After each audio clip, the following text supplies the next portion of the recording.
Yo, what up? It's your man Coochie back with another video. And you're wondering, is Severance good? You probably been hearing about it, seeing people talk about it just like I have. And you're wondering, is this show even good as they say? Or are all these motherfucking capping? Well, we're about to talk about it. So, if you have not seen it, go start it. Come back here. If you want to stay here, stay here. So, if you're not ready for spoilers, bye-bye, okay? If you don't care about that shit, all means stay here, okay? I think too many people hype up too many trash shows.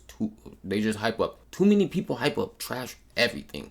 Music, shows, clothes, anime, yada, yada, yada, yada, yada. And now, I wanted to see if this was one of those shows that they were hyping up for no damn reason. If all these people with this bad taste are just straight capping. The thing is, as I'm in episode 4, about halfway through, it's good, okay? The issue is, episode 1 is kind of boring up until the end. All the way up until like the 75%, you know? As soon as you start watching it, it kind of gets you hooked, even though it is slow and boring in the beginning. But there's so much stuff that makes you wonder what's happening in the first episode that even though it is boring and slow, it kind of keeps you hooked in, okay? You know, it opens up with this girl on the table. You're wondering why the hell is some woman laying on the table out cold. A voice starts asking her all these damn questions. She doesn't even know the answers to the questions besides one of them. And you're wondering, well, why is that? Well, she gets damn near all of them wrong, except for that one question, or whatever. And the voice ends up telling her she passes. And you're like, what?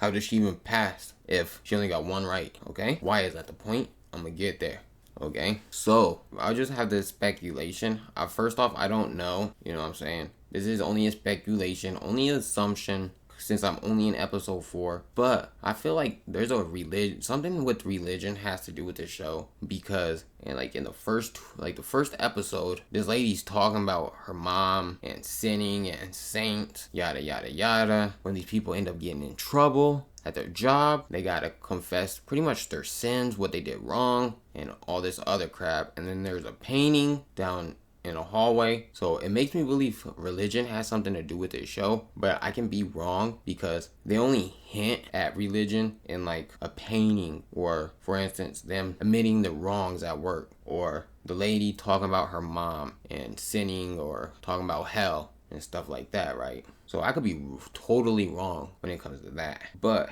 the whole premise of this show as of right now, if you're wondering what it's about, essentially, think of it like this. Most of y'all have a job, right? Most of us either had a job, have a job, yada, yada, yada. Think of it as when you go home, you have your home life. When you go to work, you have your work life, right? So the thing is though, your work life and your home life, they don't mix. And there's a reason. That reason is because they pretty much separate those memories from each other. When you go to work, you can only remember what happens at work. When you go home, you can only remember what happens outside in the world. You have two personalities pretty much. Your innie and your outie. Yes, I think that's what they're called in the show.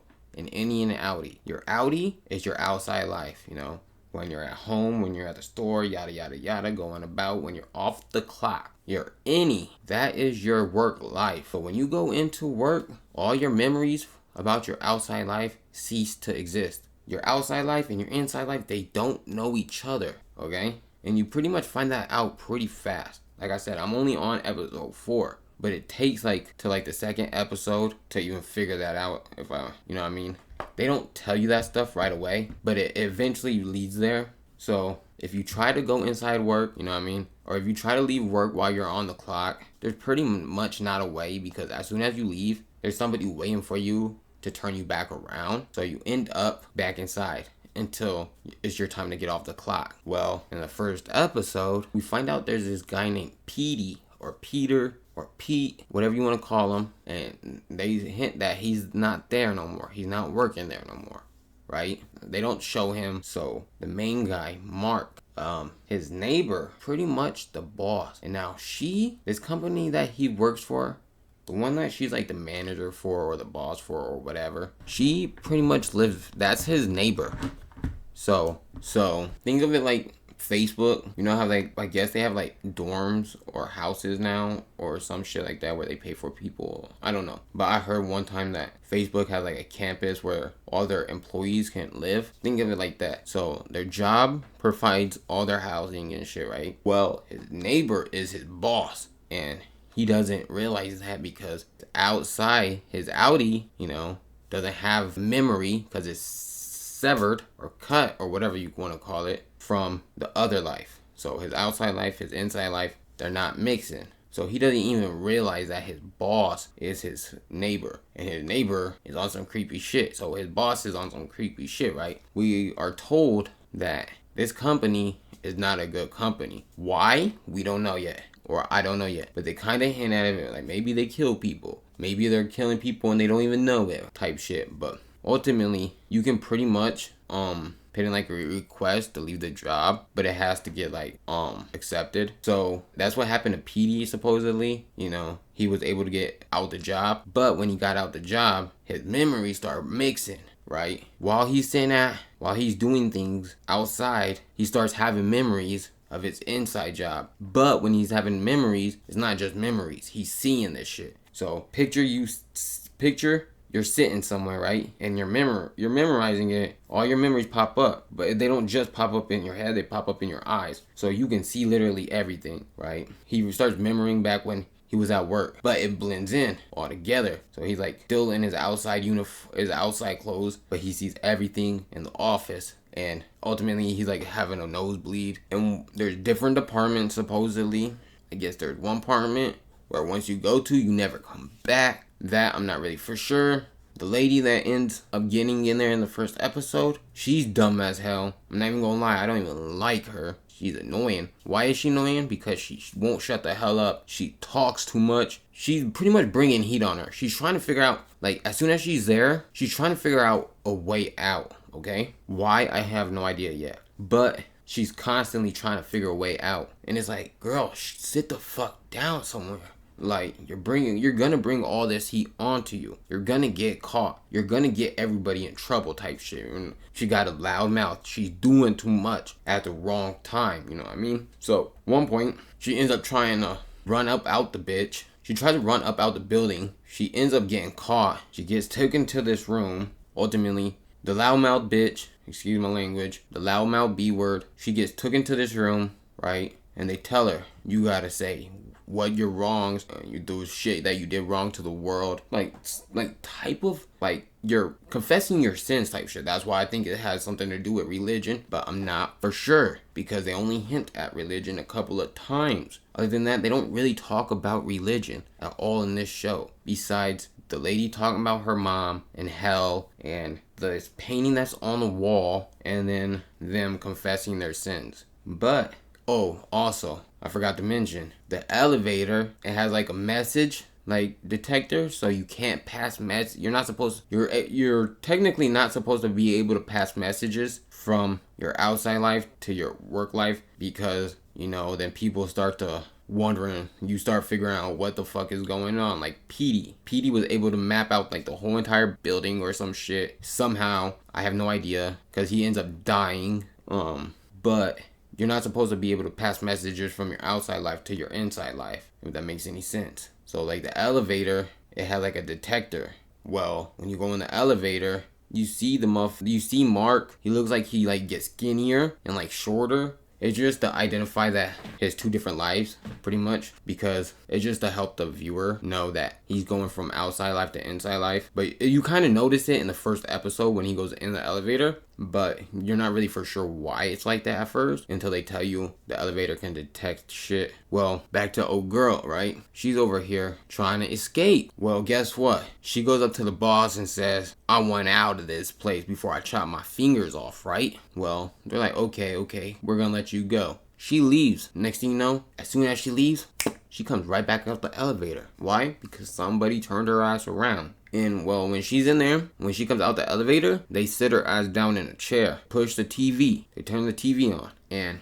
guess who it is? It's her Audi telling her, don't ever try pulling no shit like that again. And they're like, damn. And she's like, what the like, even my Audi's on this? Like, so the Innie can't even leave because the Audi's a part of it. she starts trying to take matters into her own hands. She goes into the elevator and she ends up trying to herself by hanging, right? Well, that doesn't work because Mark stumbles upon her, saves her, even though she didn't want to be saved. But he ends up saving her. The boss is there, and that's pretty much all I remember because I got halfway through episode 4. But it's a good show so far. So if any of that, I don't even know if this is gonna make a good video because ultimately I'm just rambling and I don't even know if I'm describing it good. But I wanted to make a video about the show. So yeah, if you've been wondering, is this show good? Or if it's worth watching, is it even worth your time? I would say yeah, because I'm on episode 4 and they give you enough information up till that episode, but it still leaves you wondering what the hell's going on. So they don't give out too much information. The only thing I don't like about it is that episode 1 was kind of boring, even with them giving you information, because I like shows that are able to capture my attention hella fast. Think of it as like a YouTube video. You know, when you click on a YouTube video, you want them to catch your attention, right? 30 seconds or whatever, 10 seconds or whatever. You know, you want that person to reel into your video and then you want them to keep watching, right? Well, the same thing about shows, I feel like. If a show can't capture my attention hella fast within a certain amount of minutes or seconds, ultimately I think that show is trash. Boring. Why? Because you can't even capture my attention. You know what I mean? This shit is boring. Boo-boo. Garbage. Now, is that fair for all shows? No. Because some shows you have to give a chance. But ultimately, for the most part, if a show can't capture my attention, it's ass. But even though this show was kind of, you know what I mean? The fact it's like a mystery or whatever you want to call it, it makes you keep wondering. It gives you a little piece and then you're like, ooh, that's enough to satisfy me. But you're like, no, you take that piece of the show, then you're like, that's not enough to satisfy me. I need a little bit more, and then give you a little bit more, and then you're like, ooh, that's a good amount, but I need a little bit more. I'm starting to like it, really. That's how it is. So if you're expecting it to be like this show that's hella action, niggas getting shot, niggas getting beat up, niggas getting sliced and stabbed and murder mystery and all this other shit, that's not this. But it's still a good show though. Don't let it fool you. As of right now, it is. You know, just because the first 4 episodes or whatever are good does not mean that the rest of the show will be good. So as of right now, it is good and the people are not capping. Everybody that says this show is good is so far right. The only thing is, last night I kind of got bored after watching 4 episodes in a row after episode 3 because I got distracted. But I went back to episode 4 after, I was done distracted. And then ultimately, I just turned it off because by that time, I already watched damn near 4 episodes. So I was just like, you know what I mean? I can't binge watch this whole entire season in one night. I'm going to get too bored. I'm going to get too tired. I'm going to want to scroll on my phone, all type of shit. Watch YouTube, scroll on Twitter, TikTok, whatever. You know what I mean? But ultimately, as of right now, I do like this show. It is pretty good. If you've been waiting for somebody to tell you to watch it, bro. At least start it. It is an Apple TV show. So if you don't have Apple TV, then you know what you're going to have to do, my guy. Ultimately, I like the show as of right now. I give it a B. B plus. A very, very high B plus. Why? Because I'm only in episode 4. I can't give it a fucking A yet. It's too early to tell. You know what I mean? Well, technically, it's not too early to tell to give it an A, but I don't think it's fair to give it an A right now. I've only watched 4.5 episodes, or 3.5 episodes, whatever you want to consider. Whatever. You want to watch Severance, go ahead and watch it, bro. You're going to like it, I think. I think you're going to like it. But the only thing, like I said, it is kind of a little slow. So if you have problems watching something slow or something that builds up, you might not like this show, you know what I mean? But I would still give it a try because when it comes to reviews and shit, you honestly got to check it out for yourself. So you know, and you're not left wondering because you shouldn't always take somebody else's opinion. You know what I mean? Just because I say a show is good does not mean it's good. And just because I say a show is bad does not mean it's bad. But I also don't be capping, you know. So this is a good show, I think, as of right now. But yeah, is it an eater or a beater? As of right now, I'm eating my dog. It's a eater. It's a eater for sure. But that's only for right now because, like I said, in the future it could turn boo-boo. As of how it seems like it's just gonna continue to go down the good path because the way people talk about this show makes it seem like it's just gonna keep getting better and better and better and better. You know what I mean? So yeah, there you have it. I give it as of right now, a B plus, a high B plus, damn near an A minus type shit. But it's not at an A- yet, you know what I mean? It's still a high B+. But I will come back though, like a video for the full season. If that makes any sense. If I feel like doing the second season, I'll end up doing the second season too. You know what I mean? But yeah, anyways, I'll see y'all on the next one. I'm out.